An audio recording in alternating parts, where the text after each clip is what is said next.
and the country's top prosecutor are now saying terrorism is the likely motive behind the holiday rampage. And according to the Associated Press, ISIS is claiming responsibility for the truck attack. Also tonight, Russian President Vladimir Putin is vowing revenge after the country's ambassador to Turkey was gunned down yesterday.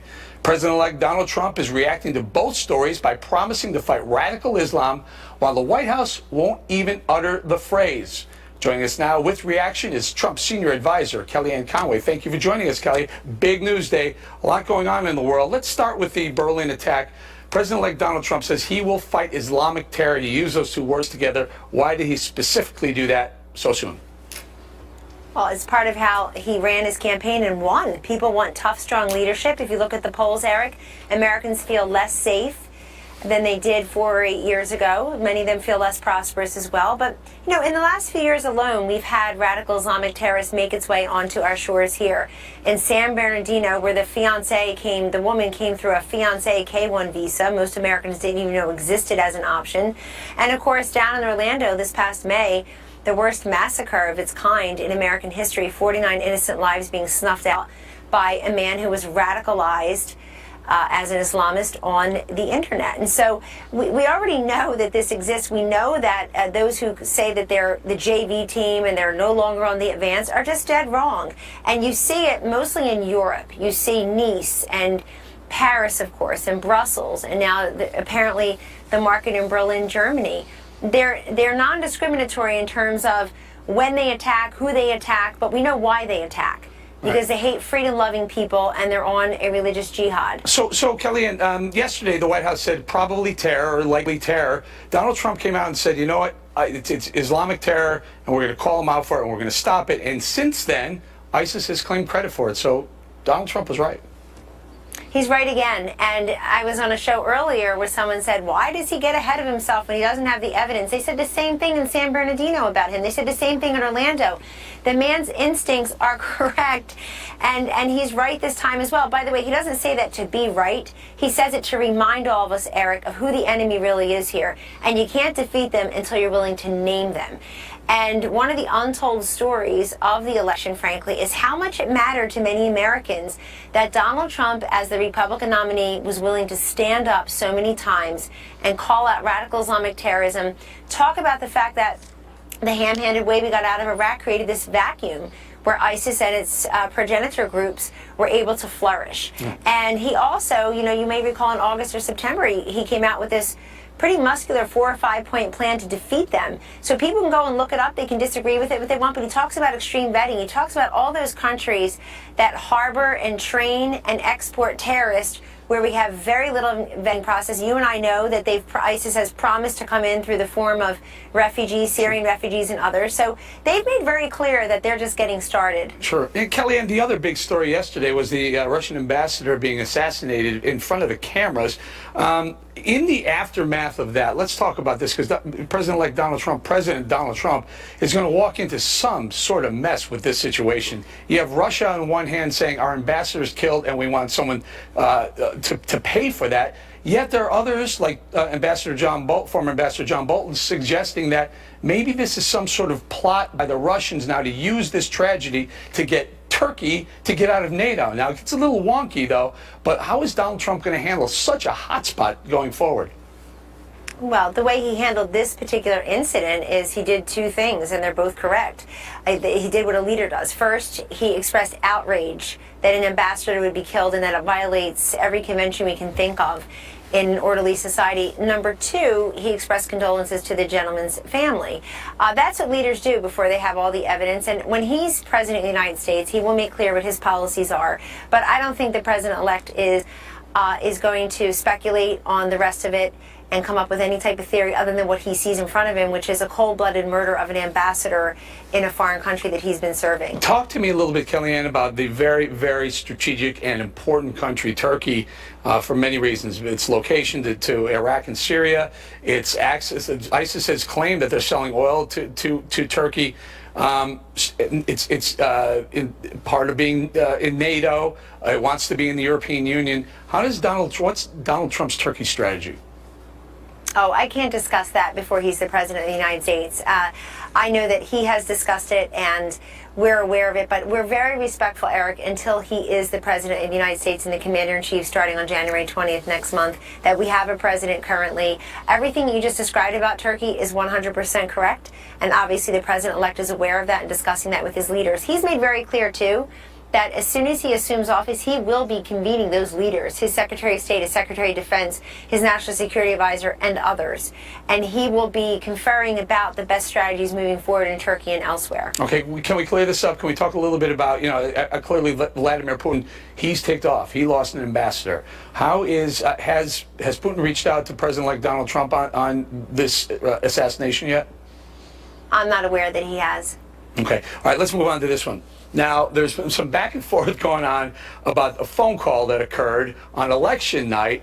Now, initially, Bill Clinton, former President Bill Clinton, suggested that Donald Trump had called him. Mr. Trump tweeted today, no, you got it wrong. He called me. Now, you have some intimate knowledge of this. Oh, I do. Actually, it was the president-elect is correct. On Thursday, November 10th, which basically was a day after the wee hours of November 9th when he won, and that Hillary Clinton called to concede and congratulate him, I received a call from President Bill Clinton's chief of staff who asked if we could arrange a call to have President Bill Clinton congratulate the president-elect. The president-elect was in Washington, D.C. meeting with the current president on November 10th, that Thursday, as we'll all recall. And so we arranged the call. They had a great conversation. But it did go that way, and I saw in a tweet tonight that President Bill Clinton did say, Donald Trump and I agree on one thing, I did call him. It's fine, it may seem like a minor point to some, but it shows you the power of Donald Trump in his Twitter feed when he says, nope, I'm going to correct the record right here, you actually called me, which is true. I just think they're war of the word. It's not really a war of the word, it's a departure in facts when it comes to what just happened in this election. Bill Clinton won the presidency twice because he knew how to win those important blue states in the upper Midwest and other places. His wife failed to do that, and she failed to do that not because Vladimir Putin told them to ignore Milwaukee, but because for some reason they took for granted Wisconsin because it had gone blue in every election since 1984. And so I think Bill Clinton, who knows politics so well, who is clearly the more gifted, masterful politician in his two-person household, he should know better than to be blaming Russian hacking or Jim Comey or Bernie Sanders, how dare he run in the primary. Enough of these excuses. He went even further than Jim Comey. He did. He blamed the fake email scandal. Then he blamed Jim Comey. In this same comment where he said that Donald Trump had called him, in that same comment he said Donald Trump knows how to get angry white males to vote for him. Well, that's not the only group that, first of all, it's an insult, and I think Bill Clinton sounds like, in that case, a Trump voter these days. He seems pretty angry, what male, and that's too bad, because he's a former president. We have enormous respect for him and for his legacy, as it were, but we also have to point out that Donald Trump had a very broad coalition in this win. He ran the tables among the same kind of Democratic Union households that Bill Clinton won and Hillary Clinton lost. He ran the tables among rural voters. Frankly, he got almost as much as Mitt Romney got among women, and he ran against the first female president. I would ask the Clintons, why didn't Hillary Clinton get 60 or 62% of the female vote? What's wrong with her running as the first female president? Why did she have this wicked gender gap among men where they disliked her, dismissed her, didn't want her to be president of the United States or commander-in-chief? They distrusted her. She underperformed among millennials. She couldn't bring together the Obama coalition, and she certainly couldn't bring together the Bill Clinton coalition. So it's pretty simple. Those comments I would call deplorable and irredeemable by Bill Clinton. Is that okay to do that? I would call them, yeah, it's something like that. But I would just call them dead wrong, and it's time to do, look, it's time for the Clintons to do what the Obamas have done, which is to open up the door and say, we are here to help you have a peaceful transition in our great democracy. We're only 1 month away today, Eric, from January 20th, and it's really time for the Clintons to tell all of their adherents, their protesters, this fanciful electoral strategy which failed, the hashtag. It's time for them to tell everybody to support this guy. So let's tell the audience. I heard some news say, I heard a rumor today that Kellyanne Conway is going to move to Washington, D.C. Kellyanne, what are you going to do there? Well, first I'm going to look for a house and some schools for my kids. We'll see how welcome the Trump people are. in these schools, Eric. But I'm going to serve the President-elect and the Vice President-elect in whatever capacity they would prefer me. And we've been talking about that. But either way, you can expect me in Washington, D.C. We're just getting started. This is a man in a big hurry to do great things. And I am all too humbled and honored to be part of that, because he's going to make good on these promises of his first 100-day plan. You see the activity and the energy already, just as President-elect and Vice President-elect, and it's a very exciting time. And I do want to give a shout out. I talked today on the phone for half an hour with Valerie Jarrett, and I really appreciate the kind of counsel that I'm getting personally and others on the team are receiving from President Obama's administration and its officials. It's very helpful for us to talk to people who are actually there. All right, Kellyanne, we're gonna leave right there. I'm gonna tell you, I'm gonna miss you around the neighborhood. I used to drive around and see Kellyanne and her beautiful we're family. keeping our house here. We wave. Kellyanne, We'll come and visit. Thank you. I will. I'll come visit in D.C. Thank you very much.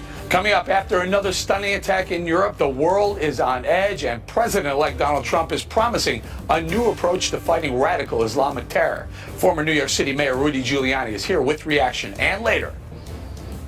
To protect our country from terrorism and extremism, we will suspend immigration from regions where it cannot be safely processed or vetted. Donald Trump is promising extreme vetting of refugees from countries with ties to terror. And now, Wisconsin Governor Scott Walker is asking the president-elect for more control over allowing refugees into his state. Governor Walker joins us later along with Dr. Sebastian Gorka. That and a whole lot more as Hannity continues. Hannity is brought to you by CertPro, helping make sure your home or business is ready for whatever happens. From restoring damage in just one. Israel's foreign ministry to look into the possibility of bringing non-combatant men, women, and children to Israel for medical treatment. Israel has already treated thousands of Syrians wounded in Syria's nearly 6-year civil war, offering them medical care in hospitals in Israel. I'm Jackie Ibanez. Now back to Hannity for all of your headlines. Remember to log on to foxnews.com.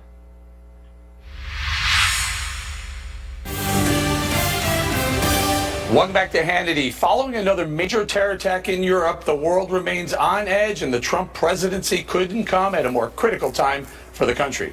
Joining me now with reaction is former New York City Mayor Rudy Giuliani. Mayor, thank you for being here. A lot going on in the world. It's a scary place lately.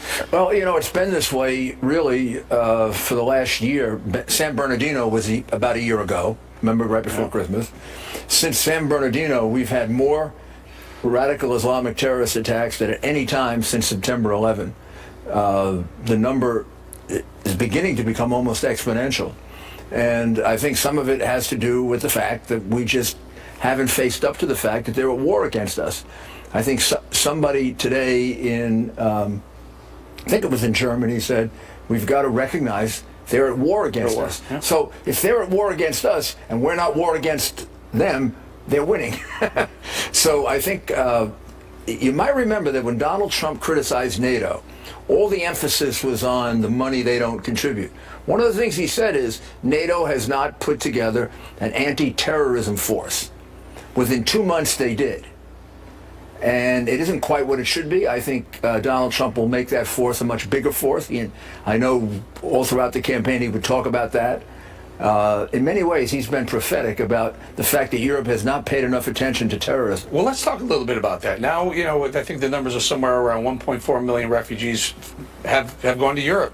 750,000 There's another place where he was right. In Germany alone. There's another place where he was right and Angela Merkel was wrong, and of course the whole world criticized him, and he turned out to be absolutely right. Trudge had a big picture on his headline today with Angela Merkel with blood on her hands.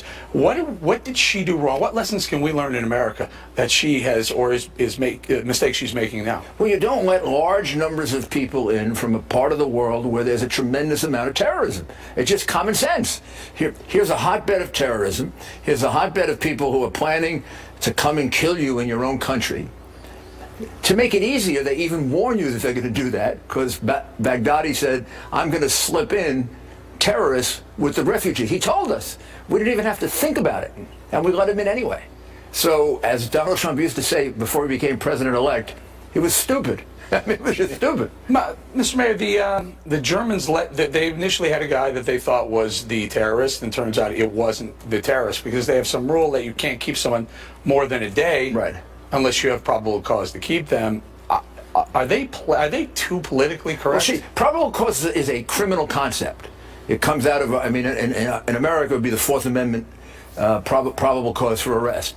We're at war. You don't need probable cause to hold somebody during a war. Suspicion is good enough during a war. So they're playing by war rules, and the Obama administration has us playing by criminal justice rules. Well, we're going to lose that, and we are losing it. That's why we've had so many attacks in the last year. You just add them up: San Bernardino, Orlando, Nice, Paris, Germany a couple of times. The priest who had his head chopped off. I mean, I can go on and on. Mr. Mayor, how do you extreme vet someone when you don't know what their past is? A lot of these people coming over, they have no past. There's no school records. There's no criminal records. There's no work records. They're coming over saying, hey, I'm here. Help me out. When you come from a certain part of the world, like Syria, let's make it really simple. The burden has to be on you to prove that you're safe. The burden can't be on me to prove that you're not. This isn't a trial. This isn't a criminal proceeding, and you have no right to come to the United States. The United States Constitution doesn't give anyone in this world the right to come to the United States. That's a privilege that we extend to you. So we have a right to condition that privilege on things that inure to our safety rather than to create a dangerous situation for the world. So if you can't get the information, person doesn't come in. Extreme vetting means you search the documents, you're sure they're safe, you let them in. If you can't find a record of safety, you don't let them in. Why don't they just go to Mexico? Why don't they just find their way through South America straight up through our unfortunately, border? some of them do. And that's the reason why the wall has to be built and the extra protection has to be put there, including the electronic surveillance. The wall by itself is going to need electronic surveillance below ground and above ground, more border patrol. That's the reason we have to do these things. Everything Donald Trump ran on is actually happening. NATO has to increase its emphasis on terrorism. It's got to modernize and increase its emphasis on terrorism. And we should build a safe zone in Syria and keep those people in Syria. Are they here, Mr. Mayor? Are the terrorists here? In other words, if they've had such an easy go, either through the border or through the refugee system, are they just waiting and waiting? And what can Donald Trump do with the ones that have already come over here? Well, if Jim Comey is right, to talk about a different subject for Jim Comey, which is the number of terrorist investigations in the U.S., about 4 or 5 months ago, he said there were 1,000. That's a lot of investigations. I mean, I spent 17 years in the Justice Department. 1,000 investigations is a lot of investigations. I think he has got to sit down and figure out what are the rules of engagement here. Are we going to play this like this is one crime after another, after another, after another? Or are we going to wake up and realize this is a war? If somebody, God forbid, in the name of jihadism bombs an American city, to me that person's a prisoner of war. That person is not a person who is going to be indicted under the criminal justice system. Meanwhile, we're letting go. President Obama announced he's going to let go some more, get more terrorists. Let me ask you this. Put a number on this. After 9/11, you were there. We hardened a lot of our targets. Give us a scale of 1 to 10. How safe were we on September 2002? Just give me a 1 to 10 number. 7. Where are we now? 6, 5. So we're worse off than we were. No. We are definitely worse off than we were before September 11. Just by the nature of the groups that we're facing, we were facing one large group, Al Qaeda, located largely in a few places where we could find them and put them on the run. Well, just look at between September 11 and Fort Hood, there was no domestic Islamic terrorist attack. Under Obama, when we decided we weren't at war anymore, but they didn't decide they weren't at war anymore, we've had, look what we've had in the last year. 6-5. Yeah. All right, we'll leave it right there. Maybe on a happier note. I wish Trump were in the White House right now. I think the response would be quick, swift, and he quickly turned around to our being at war against them and using different rules. Well, he's already used the term Islamic terror, something we haven't heard from the White House in 8 years. Thank you, Mr. Mayor. Coming up next, right here on Hannity. To protect our country from terrorism and extremism, We will suspend immigration from regions where it cannot be safely processed or vetted. President-elect Donald Trump is calling for extreme vetting of refugees from countries with terror ties. Earlier today, Governor Scott Walker sent the president-elect a letter asking for more control over who comes into his state. Governor Walker and Dr. Sebastian Gorka will join us next. And later, President-elect Donald Trump and Bill Clinton are exchanging words as the former president continues to complain about the election results. Laura Ingraham will be here to weigh in that and a whole lot more as Hannity continues. The holidays should bring joy, so why? We will suspend immigration from regions where it cannot be safely processed or vetted. You know, I've used the expression extreme vetting. Extreme, oh, it's going to be extreme. That was President-elect Donald Trump during his thank you tour promising extreme vetting of refugees from countries with ties to terror today. Wisconsin Governor Scott Walker sent a letter to President-elect Donald Trump asking for his state to have more authority over deciding the amount of refugees to accept. Joining us now to explain more is the man himself, Governor Scott Walker. Thank you for joining us. Governor, so what exactly do you want states, Wisconsin, and every state, frankly, to be able to do? Well, it's all about safety. We want to know who's in our state, particularly if they're refugees coming from places like Syria, where we know the Islamic State has a known presence. We don't want to have happen, sadly, what we've seen happen in many places throughout Europe. We want to know that people have been properly vetted, and we don't have that under the Obama administration, and I believe confidently we're going to have that when Donald Trump's the president. So it seems so logical to let a state decide who's coming into the state. Why is that? Is this just an Obama policy, and it would be as simple as a policy change for President Donald Trump to fix, or does it have to go through legal machinations? Well, I think it's something that can be done quite simply. I know last year we were talking with the President's Secretary of Homeland Security, and I know there's a lot of frustration amongst the governors, not just amongst Republicans. Overwhelmingly, obviously, as Republican governors, we were upset, but even some Democrats were upset that they didn't even know who was in their state. And when you think about it, this is not just people coming in from Syria. These are refugees. They are defined, a refugee is someone who's eventually going to go back to their country of origin. I think the whole idea is ridiculous that we're not working with our allies in the Gulf region to make sure that a lot of those folks would be better suited going to some of our partners, some of our allies in the Persian Gulf area, so that eventually, when things improve, they could go back there. If they're coming to the United States, chances are they're not going back. That defies the definition of a refugee. But even for those who legitimately are seeking asylum here, we can't, under this current administration, we can't distinguish between those who might want to do us harm and those who legitimately want to get away from the problems they see in the Middle East. How does it work? Tell our audience how it works. Do the feds come and say, hey, you know, you're going to have, I don't know, 3,000 refugees who are seeking asylum from various countries coming into Wisconsin. We're placing them there.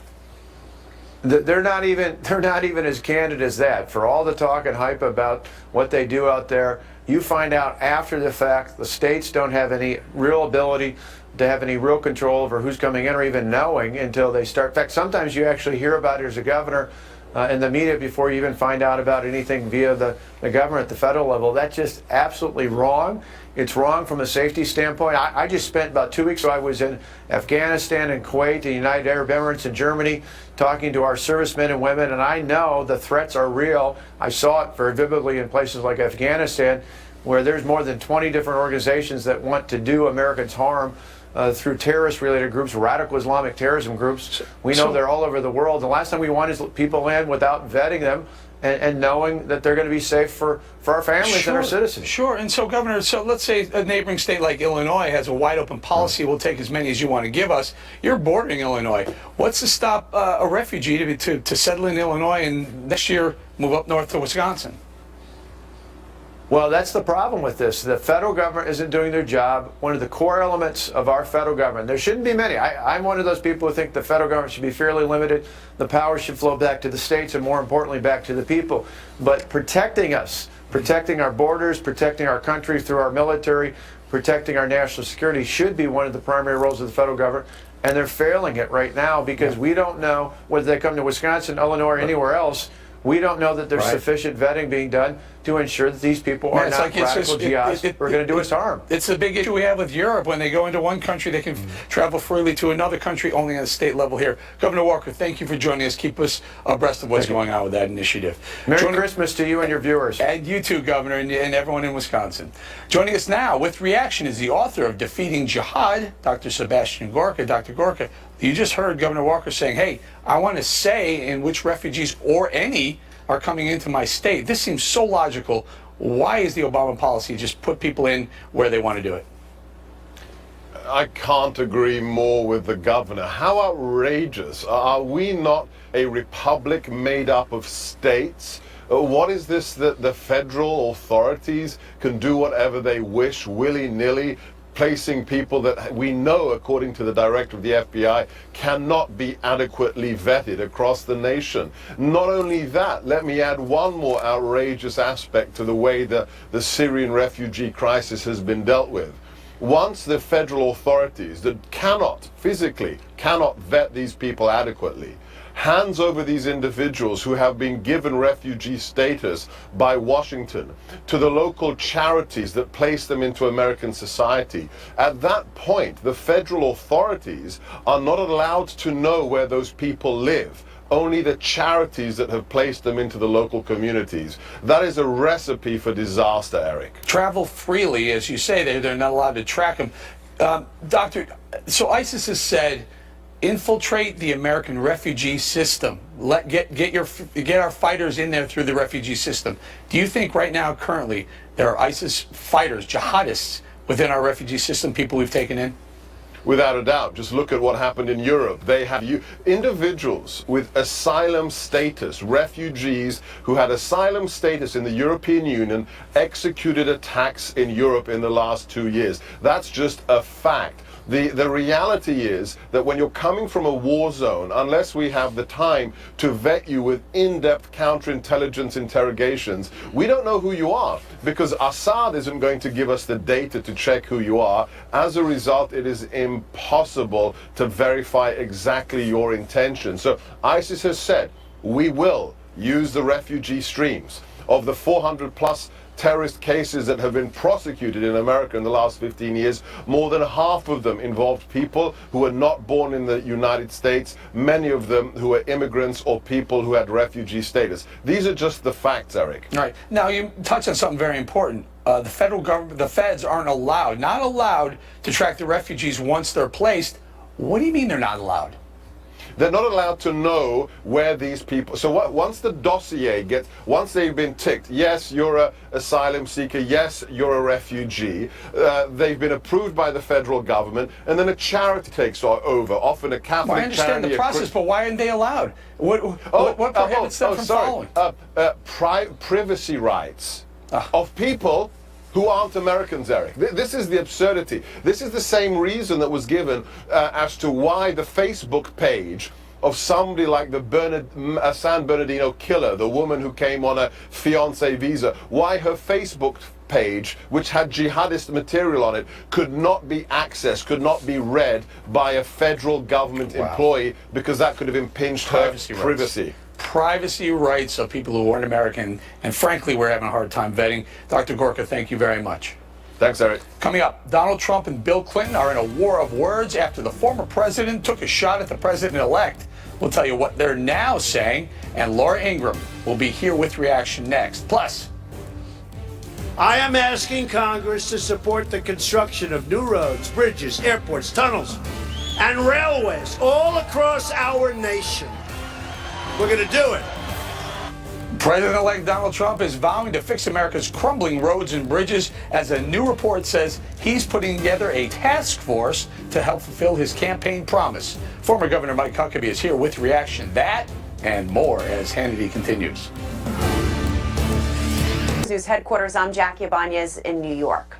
ISIS now claiming responsibility for yesterday's Christmas market attack in Berlin, Germany. 12 people were killed, 50 injured when a truck driver slammed into the busy downtown market. German police are still hunting for the driver right now. They had arrested a Pakistani man who matched witness descriptions but released him because there wasn't enough evidence to tie him to the rampage. A brush fire burning dangerously close to homes in Simi Valley, California. Firefighters from both Ventura and Los Angeles counties fighting the flames, which have burned more than 60 acres tonight. No evacuation orders have been issued, and so far, there are no reports of injuries or damaged homes. It's not clear yet what sparked the brush fire, but California has been plagued by a severe drought. I'm Jackie Ibanez. Now back to Hannity for all your headlines. Log on to foxnews.com.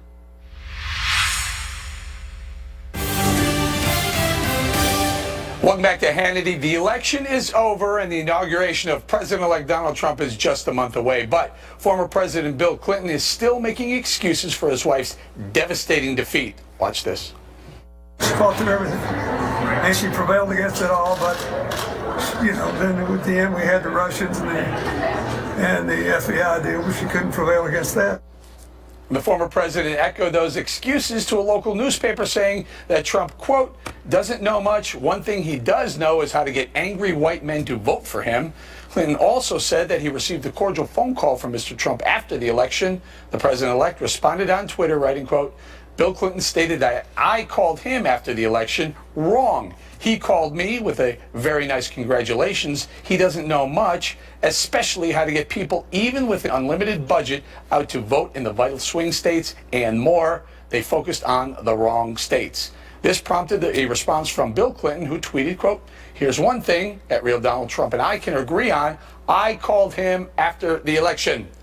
Joining now with reaction is Fox News contributor and editor-in-chief of LifeSet, Laura Ingraham. Okay, Laura, yeah, it's funny to go the back and forth on the tweets and all, but it really started with President Clinton blaming everyone except Hillary for her loss. He blamed the Russians. He blamed the phony email scandal. He blamed Comey. He blamed everyone except her lousy candidacy. Yeah, the amazing thing about that is Bill Clinton should really know better than to make that angry white male comment. I mean, he was governor of Arkansas. I mean, he's a good old boy originally from Arkansas. He should know better. I mean, Hillary Clinton made that catastrophic mistake with her irredeemable and deplorable comment. And now Bill Clinton comes out after the election, after the Electoral College, and makes that kind of really bitter statement. That's the kind of thing that got them in trouble during the campaign. It's odd because he usually has better judgment than that. He actually has a better, I think, sense of the people of this country than his wife did, certainly, because he obviously a two-term president. But it doesn't win them any friends, certainly doesn't win them any more support. So I find that really, that's odd. It's kind of sad, actually, for Bill Clinton, as sadness goes for someone worth $175 million. You know what else he forgot? I don't know, maybe he's just getting a little forgetful, but he also forgot that he called Obamacare a crazy system with a couple of weeks left before the election. That didn't help either. Yeah, he also said Obama, the candidate in 2008, was what did he say? One of the biggest fantasies ever, or something. So he trashed Obamacare. He at various times kind of stepped in it during the campaign season early on for Hillary Clinton. He became, in a way, too big of a personality. People said overshadowing her at some points. And at this point, again, it's sour grapes, and it's everything but what they need to do. That the Democrats need to do is figure out why the middle class white voter is leaving the Democrat Party. And instead, they come out, and Bill Clinton comes out and says, well, you got a bunch of angry white males to vote for him. Like, if you're a white middle class guy and you hear that, why are you ever going to vote Democrat again? Yeah, I mean, it's just, in this narrative, it seems to be expanding. They want to keep on barking up this tree. MTV, I don't know if you saw it today. They had a video out with New Year's resolutions for white guys. Oh yeah, well, they're pushing the race narrative again because it allows them to avoid the conversation that they need to have amongst themselves and with the mirror. Everyone's to blame except the man in the mirror. And again, if you want to tell like all white voters that they're bad people, they're dumb, they're a bunch of troglodytes, they're not smart, they're anti-intellectual, I guess you could do that. That to me seems like a really dumb political strategy, and it's really mean. Right. So they're the tolerant ones, they're the nice people, they like children, puppies, and lollipops on all the trees, but at the bitter end, they are about identity politics, Eric. They're about dividing this country. And they're still doing that in the aftermath of this shocking defeat of Hillary Clinton. It's mind-boggling. And it's not working for them. Now the Republicans have the White House. Republicans have 52 senators. They have the Senate. They've got somewhere, I don't know, around 65 House advantage as well. They have 31 governorships across the country, and they're expanding. It doesn't look like whatever this identity politics game they've been playing for years is working. It doesn't work, and beyond that, looking to the midterm election cycle, they have an enormous number of seats to defend. And if Trump starts improving the country, these policies start being enacted, the economy continues to grow. Again, I don't know where they're going to go with this argument. I'm just trying to look practically going forward. It seems to me that they have to go back to the Rust Belt and say, we heard you. We're going to tailor our policies and our message to your pain, and we're going to focus on advancing the interests of all Americans, but especially those in the middle and the working poor that have been left behind. And that's what we're going to focus on. To me, that would be a better strategy for them. It should be tailored a little bit more specific. We blew you off. We lost. Now we're hearing you. Maybe we'll fix this going forward. Quick comment, about a minute or so. Michelle Obama saying, hope is leaving the country, just as her husband and she are leaving the White House.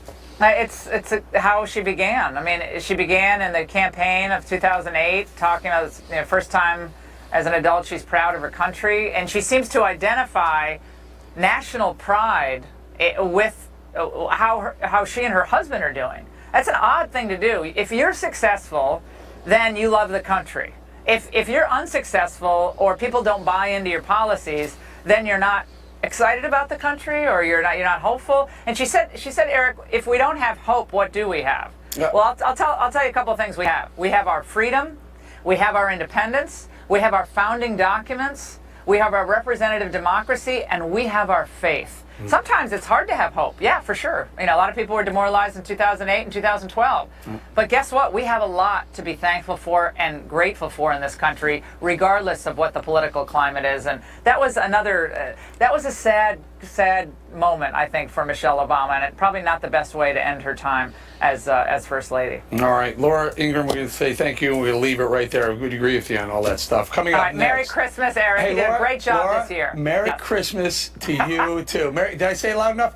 Merry Christmas to you, too, Laura Ingraham. All right, you did a great job this year, Eric. You gave really honest analysis and really on-target analysis when so many people were wrong. So hats off to you. Thank you, and it goes right back at you as well. Thank you, Laura. All right, coming up right here next on Hannity. I am asking Congress to support the construction of new roads, bridges, airports, tunnels, and railways all across our nation.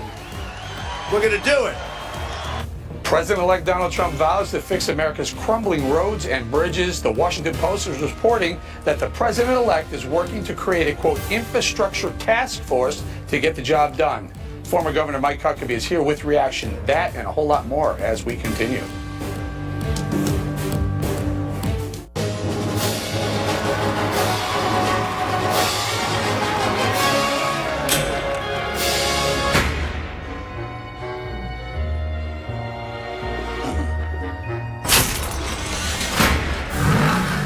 How else do you think he gets around so fast?